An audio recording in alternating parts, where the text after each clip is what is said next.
भाई सेट करना बस, बोर्ड बोर्ड आना चाहिए। बस अब तो जाओ। चालू कर दी क्या तूने? हाँ। कर दी तूने, चालू कर दी क्या? हाँ बोल। दोस्तों, ये RRB ग्रुप बी में आया हुआ क्वेश्चन प्रीवियस ईयर का। तो इस तरह के क्वेश्चन रेलवे में अक्सर पूछे जाते हैं। तो आपको वहां पर सॉल्व करने बैठना नहीं है, आपको ऑप्शन से एलिमिनेट करने की ट्रिक आनी चाहिए। अगर आपको ऑप्शन से एलिमिनेट करने की ट्रिक आती है तो आप बहुत आसानी से ये सवाल बना सकते हैं। अगर आप पूरा सोल्व करने जाएंगे तो उसमें बहुत टाइम लग जाएगा और आप किसी भी तरह से आप एग्जाम पास नहीं कर पाएंगे दोस्तों। तो चलो दोस्तों, शुरू करते हैं और ऑप्शन ऑप्शन के थ्रू एलिमिनेट करने की कोशिश करते हैं। पहले आपको कोशिश करनी है कि आपको थोड़ा सा दिमाग लगाना है कि आप इसमें से कौन सा ऑप्शन उस सिचुएशन को सेटिस्फाई कर सकता है।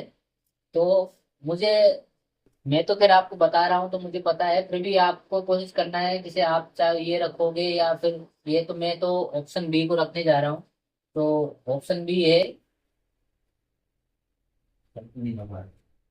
ऑप्शन बी है A-B। तो हम ये A-B को इस वाली इक्वेशन में 1/x - A - B equal to 1/x - 1/A - 1/B में रखेंगे। तो x का मान क्या रखेंगे हम?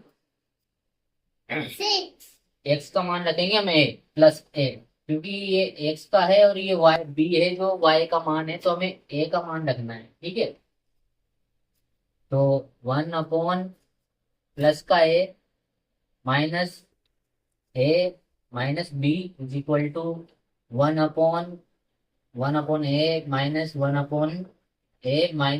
1/B हो गया। ठीक है दोस्तों, तो आप देख ही पा रहे हैं कि ये प्लस का a ये माइनस के a को काट देगा, ये प्लस का 1/A माइनस के 1/A को काट देगा। तो हमारे पास क्या बचेगा दोस्तों?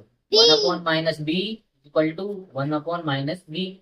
तो ये LHS इक्वल टू RHS हो चुका है दोस्तों। तो आपको इसी प्रकार किसी भी तरह के कॉम्पिटिटिव एग्जाम में आपको इसी तरह से ऑप्शन एलिमिनेट करने का ट्रिक आनी चाहिए और अपना दिमाग चलाते रहना पड़ता है दोस्तों। तो ठीक है दोस्तों, अभी और आपको और बताने जाऊंगा मैं। उसी प्रकार दोस्तों, में भी RRB NTPC 2021 में पूछा गया है मॉर्निंग की छुट्टी में सवाल है दोस्तों। अब देखने में तो ये बहुत ही ज़्यादा आसान है, जिन्हें आता है कॉन्सेप्ट पता है, जिन्हें सवाल सॉल्व करना आता है, उनके लिए तो ये बहुत ही ज़्यादा आसान और बहुत ही बचकाना सवाल है। लेकिन जिन्हें नहीं आता उनके लिए तो परेशानी वाली बात है ये। ठीक है, तो अभी यहाँ पे हमें क्या दे रखा है? 3 संख्याएं दे रखी है हमें। जैसे मान लीजिए हमें A B C 3 संख्याओं का अनुपात 1:2:3 दे रखा है। ठीक है, इनका हमें HCF दिया हुआ है, कितना दिया हुआ है? 8। यहाँ 8 दिया हुआ है। HCF का मतलब आप जानते ही होंगे, 8। महत्तम समापत्ति या फिर highest common factor. Highest common factor. तो हमें क्या ज्ञात करना है? LCM इनका ज्ञात करना है दोस्तों। तो हम किस प्रकार करेंगे, तो मैं वो आज आपको बताने जा रहा हूँ। वैसे तो जिन्हें आता है, जो तैयारी कर रहे हैं, उनके लिए तो बहुत बचकाना सवाल है, लेकिन अब इतने बड़े कंपटीशन में पूछा गया है तो कुछ तो बात होगी। तो इसकी सबसे अच्छी ट्रिक है, तो जैसे हमें अगर HCF दिया हुआ है और संख्याओं का अनुपात दिया हुआ है, तो हम उस HCF का इन संख्याओं के अनुपात से गुणा कर देंगे दोस्तों। ठीक है दोस्तों, तो हमें ओरिजिनल संख्या का पता चल जाएगा। ठीक है, तो 8 का गुना हम 1 से करेंगे तो कितना आएगा? 8 1 8, 8 2 16, और 8 का गुना हम 3 से करेंगे तो कितना हो जाएगा दोस्तों? 24 हो जाएगा। ठीक है, अब हमें क्या करना है? इनका चाहिए LCM। एलसीएम कैसे निकालते हैं दोस्तों? 8 है, 16 है और 24 है। तो इनका एलसीएम क्या आएगा दोस्तों? बहुत ही आसान है, अगर जिन्हें आता है उनके लिए तो बहुत ही ज़्यादा आसान है। हमें ऐसी बड़ी से बड़ी संख्या लेनी है जो इन तीनों से पूरी तरह कट जाए या फिर डिवाइड हो जाए, तो हमें उस प्रकार की संख्या लेनी है। तो हम क्या लें? जैसे तो हमें सिखाया गया है कि जैसे 3 संख्या हैं तो तीनों से विभाजित होनी चाहिए, अगर हम बड़ी से बड़ी लें तो।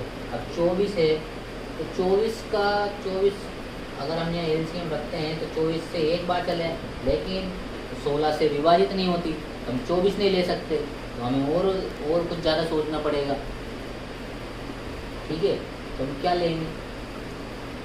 एलसीएम लेंगे हम यहाँ पर 24 दूना 48 हो जाएगा, 16 का 16 किया 48 हो जाएगा, या फिर 8 छंग 48। तो इसका एलसीएम क्या लेंगे? कॉमन लोवेस्ट कॉमन फैक्टर आएगा इसका 48 हो जाएगा दोस्तों, क्योंकि ये तीनों से पूरी बार विभाजित हो रहा है।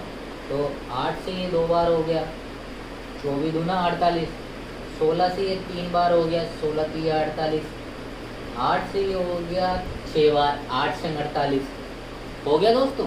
तो इसका एलसीएम हो जाएगा 48।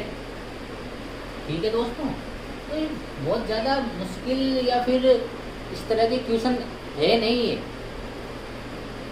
एग्ज़ाम में अगर देखा जाए तो इतना मुश्किल और इतना खतरनाक कोई क्वेश्चन है नहीं। बस वो वहाँ पे आपको अपना दिमाग शांत रखना है, चीज़ों को, नंबर्स को, क्वेश्चंस को बहुत अच्छे से पढ़ना है वहाँ पर एग्ज़ाम में, पेशेंस रखना है और अपने आप को शांत रखना है, क्योंकि कोई सा भी क्वेश्चन वहाँ पर एग्ज़ाम में कोई बड़ा क्वेश्चन नहीं होता, कोई खतरनाक क्वेश्चन नहीं होता। बस आपको क्वेश्चन पढ़ना आना चाहिए और आपको क्वेश्चन बनाना आना चाहिए। अगर आपको क्वेश्चन बनाना आता है तो आप बहुत ही आसानी से ये सब चीज़ें कर लेंगे दोस्तों। तो चलो